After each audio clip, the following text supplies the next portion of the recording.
Hello friends, प्रीतम maths YouTube channel में आपका स्वागत है। आज हम लोग बात करेंगे आरआरबी एनटीपीसी रांची जोन का कट ऑफ एनालिसिस करेंगे आंसर की आने के बाद। ठीक है। और रांची जोन का आरटीआई का रिप्लाई भी आया है कि इसमें बताया है कि अटेंडेंस परसेंटेज कितना था स्टूडेंट का। ठीक है, 7th फेज तक। और आपका कंपटीशन कितना है इस जोन में वो भी बताएंगे। और आंसर की आने के बाद जो 80-90 अटेम्प्ट करके आए थे, दिखने में तो ये अटेम्प्ट अच्छा लग रहा था, लेकिन रॉ मार्क्स में कन्वर्ट नहीं हो पाया क्योंकि बहुत सारे स्टूडेंट का नेगेटिव मार्क्स बहुत ज़्यादा हो गया है।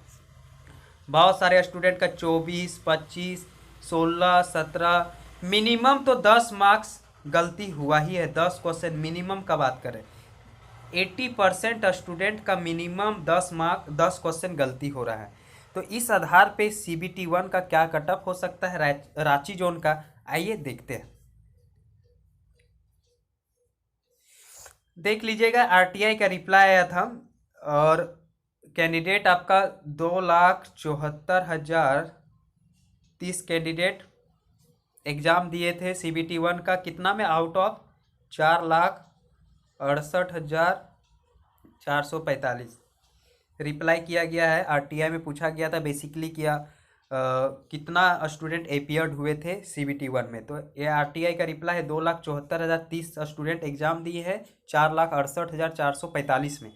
तो इसको परसेंटेज निकालिएगा, लगभग 58% के आसपास स्टूडेंट एग्जाम दिए थे CBT 1। और कंपटीशन पर सीट कैसे आता है वो उसका वीडियो का लिंक हम डिस्क्रिप्शन में डाल देंगे। ऐसे रांची जोन का कंपटीशन 9 कैंडिडेट का है। ठीक है, 9 कैंडिडेट पर सीट है, मतलब 9 कैंडिडेट में एक कैंडिडेट आपका CBT 1 क्वालिफाई होगा।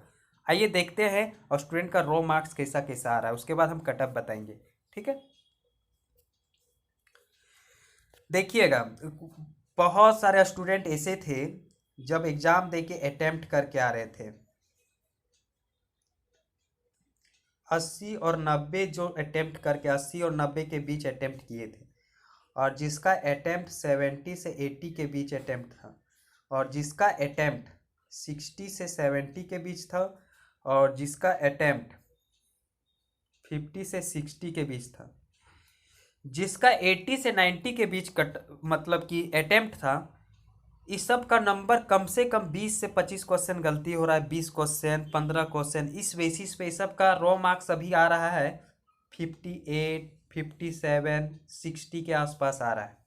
ठीक है, और 70 और 80 के बीच अटेम्प्ट जो किए थे, इस सब का थोड़ा सा कम गलती हुआ है, 12, 13, 15 के आसपास गलती हुआ है। तो इस सब का भी 55, 56 के आसपास आपका रो मार्क्स आ रहा है। जो 60 से 70 के बीच अटेम्प्ट किए थे, थोड़ा एक्यूरेसी को मेंटेन किए थे, तो इस सब में 6 से 7 क्वेश्चन गलती हो रहा है। तो इस सब को जो 60 से 70 क्वेश्चन अटेम्प्ट किए थे जिस स्टूडेंट, और एक्यूरेसी अच्छा करके कि हमको ज़्यादा नेगेटिव नहीं लेना है, इस कारण ये सब का भी 52 से 55 के आसपास रो मार्क्स आ रहा है।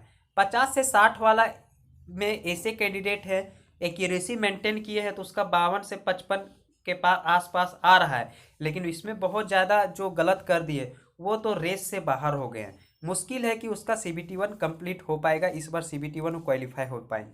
जो 50 से और 60 के बीच अटेम्प्ट किए हैं और 20 प्लस गलती हो गया है, उसका मुश्किल है CBT 1 क्वालिफाई होना। ठीक है, लेकिन कुछ भी हो सकता है, नॉर्मलाइजेशन प्रोसेस है, 20-30 नंबर बढ़ गया तो हो भी सकता है। ऐसा नहीं है कि सिरे से खारिज कर दिए कि 50 से 60 के बीच जो अटेम्प्ट किया है 20 क्वेश्चन गलती कर दिया तो उसका इस बार CBT 1 रांची में नहीं होगा। CBT 1 में ऐसा नहीं है, यदि टॉप शिफ्ट है तो 20-30 नंबर भी इस बार नॉर्मलाइजेशन में बढ़ने का चांस है।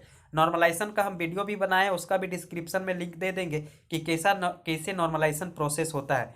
आप अपना रो मार्क्स डाल के, सब प्रोसेस बताए हैं, अपना रो मार्क्स डाल के अपना खुद नॉर्मलाइजेशन स्कोर जान सकते हो। ठीक है, तो आइए देखते हैं कि इस बार रांची का कटअप क्या हो सकता है, एक्सपेक्टेड कटअप। ये जो मार्क्स आ रहे हैं रो मार्क्स आ रहे हैं, इसके बाद आपका शिफ्ट के अनुसार शिफ्ट का पेपर का डिफिकल्टी लेवल जैसा रहेगा वैसा नॉर्मलाइजेशन स्कोर होगा, उसके बाद रिजल्ट आएगा। ठीक है, तो क्या एक्सपेक्टेड कटअप होगा अनरिजर्व कैटेगरी का? ये जो कटअप बता रहे हैं नॉर्मलाइजेशन स्कोर है। 63 से 68 के बीच ही देखने को मिलेगा, इससे अधिक नहीं जाएगा। भले इससे कम जा सकता है लेकिन इससे अधिक नहीं जा सकता है, ठीक है। ओबीसी का 61 से 65 के बीच देखने को मिलेगा ओबीसी का कट ऑफ। ये नॉर्मलाइजेशन स्कोर है, ध्यान से। फिर आप लोग कमेंट करते हो सर ये रो मार्क्स है या नॉर्मलाइजेशन स्कोर है। नॉर्मलाइजेशन मार्क्स पे ही कट ऑफ बनता है, इसलिए कट ऑफ है ये, ठीक है। और ईडब्ल्यूएस का 60 से 64 के बीच, और एससी कैटेगरी का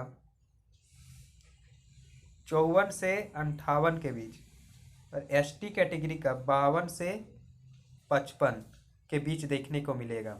और पीएच कैंडिडेट वाले का इसका रेंज थोड़ा सा ज़्यादा है क्योंकि इसमें बहुत सारे कैटेगरी होता है, ठीक है।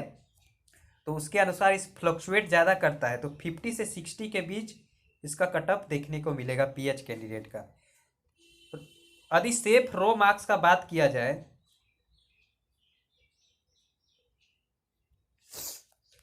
तो जिसका जनरल में अनरिजर्व कैटेगरी में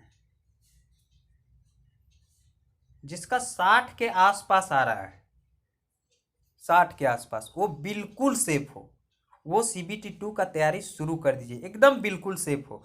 ये नॉर्मलाइजेशन बढ़े या घटे उससे मतलब नहीं है, लेकिन ये सेफ जोन में है, एकदम सेफ में है कि यदि इसका इजी भी शिफ्ट होगा तो 4 से 5 नंबर बढ़ेगा, फिर भी ये क्वालिफाई हो जाएगा, ठीक है। 60 के अप्रॉक्स में आ रहा है तो आप बिल्कुल सेफ हो। सीबीटी 2 का तैयारी वेल फोकस तरीके से शुरू कर दीजिए, क्योंकि सीबीटी 2 में आपका जो सीबीटी 1 में 20 गुना रिजल्ट दिया जाएगा, ये जो 20 गुना रिजल्ट दिया जाएगा ये पढ़ने वाले कैंडिडेट होंगे, इससे फाइट होगा, इसीलिए उसमें कट ऑफ हाई देखने को मिलेगा। और रांची जोन में हमेशा सीबीटी 2 में कट ऑफ हाई ही रहता है। सीबीटी 1 में भले आपका कट ऑफ थोड़ा सा लो रहता है, लेकिन सीबीटी 2 में अच्छा खासा कंपटीशन रहता है, ठीक है। और ईडब्ल्यूएस में आपका 55 के आसपास आ रहा है रो मार्क्स अभी, तो सीबीटी 2 का तैयारी शुरू कर दीजिए। यदि इससे कम आ रहा है तो आपको कहीं ना कहीं नॉर्मलाइजेशन पे आपको डिपेंड होना पड़ेगा। अनरिजर्व कैटेगरी का 60 से कम आ रहा है तो आपको नॉर्मलाइजेशन में डिपेंड होना पड़ेगा, ठीक है। और ओबीसी का भी आपका 55 आ रहा है, 55 प्लस, तो आप बिल्कुल सेफ हो। और यदि 55 से कम आ रहा है तो आपको नॉर्मलाइजेशन में डिपेंड होना पड़ेगा। एससी कैटेगरी का